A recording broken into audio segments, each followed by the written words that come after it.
زما د په ټوله باندې برابره ټولنه یا د تعادل په دغه کې د ټولنې راتګ دا قناعت غواړي. یعنی کومنګ وګورو چې په افغانستان کې د یو انصاف او د عدالت او د اسلامیت په بنا باندې یو ټولنه منځته راوړو، نو هلته به موږ څنګه کوو؟ د دې ټولنو ارزښتونه به را ژوندي کوو او هغې ته به موږ په درنه سترګه باندې ګورو. موږ که دا کار موږ ونکړو، موږ به په دې لاره باندې زموږ کامیابي مشکل وي. د دې ترڅنګ یو مسله چې زه عرض کوم، زه په یو کنفرانس کې ما شوروي کې روسیه کې مې برخه اخیستې وه په دې 4 کاله وړاندې. نو ما هلته هغه خلکو ته یو خبره وکړه، ما ویلې چې تاسې د راتلونکي دردسر نه مخکې دردسر خو ملا په ځای پورې دی، تاسې د راتلونکي دردسر نه ډېر پیشبینیګانې کوئ. دا د راتلونکي دردسر زه تاسې ته یو اسانه نسخه در کوم. که تاسې وغواړئ چې راتلونکي دردسر نه خلاص شئ، هغه نسخه دا ده چې تاسو کوشش وکړئ په دې پښتنو کې د تعلیم تربیې کار پر مخ باندې بوځئ. کله چې پښتانه تعلیم او تربیې پر مخ لاړله، هغه ویره چې ستاسې موجوده هغه د دې ملت نه بیا تاسې دا ویره نشئ کولی، ځکه هغه په علم باندې سمبال شي. مهمه مسله په دې ځای کې ده جناب کوچی صاحب چې زموږ د تعلیم تعادل لا تر اوسه یا انصاف لا تر اوسه یا ټوله باندې برابر په دې ملت کې نه دی شوی. راځئ تاسې یو هیئت وټاکئ، همدا روسي جرګې نه یو 4 کسه راولئ چې زه په هېڅ عقیده هم نه لرم، د دې نه یو 4 کسه هیئت وټاکئ، لاړ شئ پوهنتون وشمېرئ، لاړ شئ نور پوهنتونونه وشمېرئ، لاړ شئ تعلیم وشمېرئ، لاړ شئ لیلیې وشمېرئ، لاړ شئ نصاب وشمېرئ. تاسې وګورئ چې هلته د پښتنو وضع په کوم حالت کې ده او د نورو ژبو یا د نورو خلکو وضع په کوم حالت کې ده. دا په خپله دا ملت یو اشتباه کوي. هغه خلک چې زمون مخالف دي، د پښتنو مخالف دي، په خپل ځان ته ور کوي. زه داسې وایم چې دا خلک د په دې کې انصاف وکړي، دا خلک د په دې کې عدالت وکړي. یو څوک چې 1 ملیون شمیر په افغانستان کې نه لري، د هغه د تقریبا 2 نفر محصلین وي، د هغه د 200,000 نفر وي. هغه یو څوک چې هغه په ملیونو خلک وي، د هغوی د هلته په سلګونو یا په زرګونو شمیر وي. دا په خپله دوی ځان دپاره مشکل پیداوي. څومره چې موږ بېسواده کېږو، څومره چې موږ بې علمه کېږو، څومره چې موږ ناپوهه کېږو، هغومره به موږ د دې ملت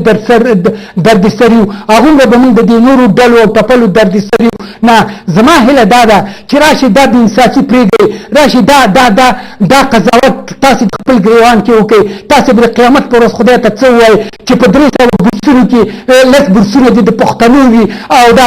300 دي دا د نورو خلکو وي. او تاسو ظالمانو، تاسې په خپل ځان سره ظلم کوئ، همدا ملت وحشي تربیه کوئ، همدا بې علمه تربیه کوئ، همدا سبا ستاسې د سر، ستاسې د مال، ستاسې د هر چي دپاره دا ضرر باندې تمامیږي. دا انصاف که تاسې وکئ او دا عدالت که تاسې وکئ، خپل ځان دپاره یې اور مړ کوئ. څومره چې پښتانه تاسې تعلیم یافته کوئ، څومره چې پښتانه تاسې عالمان کوئ، څومره چې تاسې پښتنو کې تعلیم تربیه پر مخ باندې بوځئ، په هماغه اندازه باندې دې ملت کې دردسر کمیږي، دې ملت کې غم کمیږي، دې ملت کې د بهرنیو لاسونه قطع کیږي. ولې متاسفانه، ولې بدبختانه چې تر اوسه پورې زموږ د چارواکو سره دغه خیال، دغه فکر نشته دی. هغوی داسې فکر کوي چې ما د پښتون په ملا یو ګزار ورکړه، ګزار دې ورنکړه، خپله ملا دې ماته کړه. هغه چې د بې تعلیمه که خپله ملا دې ماته کړه. ته چې تعلیم وکړې، ته په چا حکومت کې؟ په دې خلکو خو ته حکومت نشي کولی. ته کمپیوټر هم، ته پوهان هم، ته پروفیسور هم، ته په چا حکومت کې؟ په دې خو بیا ته حکومت نشي کولی. نه، ته راشه دا خلک ورسوه، ته په دې خلکو باندې سرمایه ګزاري وکړه، ته په دې خلکو باندې ته کار وکړه چې دا جنجال د دې ملت نه ووځي. دا خلک د پوهې له مخې نه، د استعداد له مخې نه وتوانېدلی شي چې تا سره د ورورۍ په حلقه کې راکړي. زه 3 خبرې په دې ځای کې کول غواړم که چېرته وخت وشو. یو خو دا چې په دې تېرو خپرونو کې ما یو خبره دا کړې وه چې ما ویل که چېرته تاسو هر کار کول غواړئ، لکه یو ځای ته د سړک تېرولو یا د نور څه کار کولو یا لکه د دوايانو ورکول، نو ما تاسې دلته په هغه کې ورکشاپونه د هغو خلکو دپاره جوړ کړئ، هغه را وغواړئ، هغه د دغو شیونو په ګټه باندې پوه کړئ او بیا دغه شی ورته ورکړئ، ورته دا ویسه خپلو خلکو ته او هلته په خپله سیمه کې دا یو خو دا خبره زه کول غواړم. او بله دا خبره چې لکه تاسو چې مهرباني وکړه نیلسن منډیلا څو کاله مخکې هغه د وخت مشرانو ته یو لیک لیکلی و هغوی ورته ویلي وو چې موږ اوس نشو کولی چې ستا حکومت راوپرځو خو دا یې ورته ویلي وو چې تا ته به د حکومت کول د ټول عمر دپاره دا تورپوستان تاسو خپله نړیوالو ته معلوم دی او درنو لیدونکو ته ډېرو ته به معلوم وي تورپوستان هغه خلک وو چې نړۍ ډېر وکړول هغو خلکو ډېر وکړول چې نن په نړۍ کې د ډیموکراسۍ ډنډورې غږوي هغوی ډېر وکړول ولې بیا هم هغوی لکه دا ورته وویلې چې تاسو ته به بیا حکومت کول ستاسو دا خبره چې کومه وکړه چې حکومت کول به سخت شي نو بلکل دا خبره ده که چېرته دا ټولنه همداسې بې برخې ساتل کېږي همداسې لرې ساتل کېږي همداسې بیله ساتل کېږي نو د نړۍ دپاره د هر چا دپاره به ډېره ګرانه وي چې په دغه سیمه کې دی قدم کېږدي دا ستاسو خبرې په دې شکل باندې که واړول شي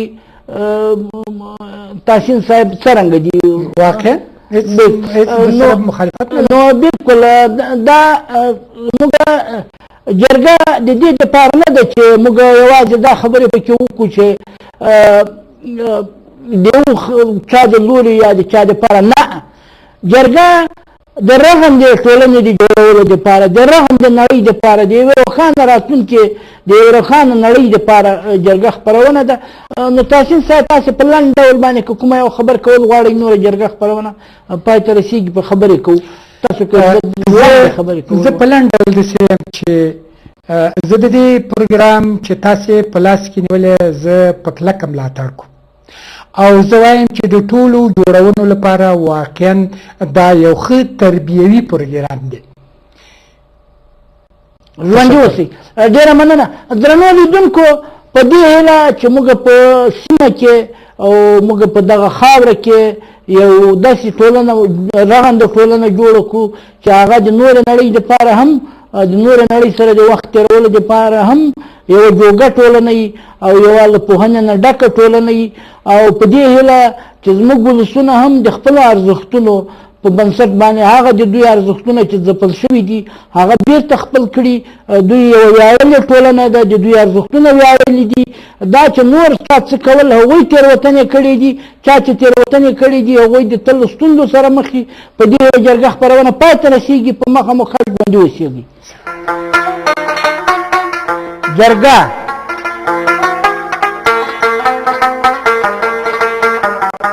دغه خپرونه کې به نرخونه تلي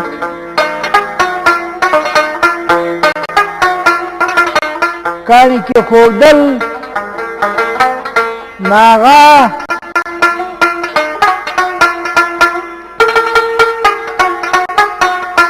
بندل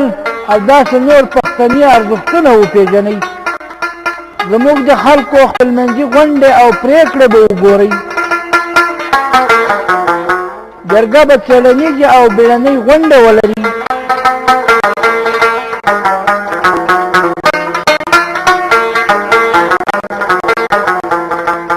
جرګه به ستاسو د ستونزو په اړوند ستاسو مرسته او لارښوونه کوي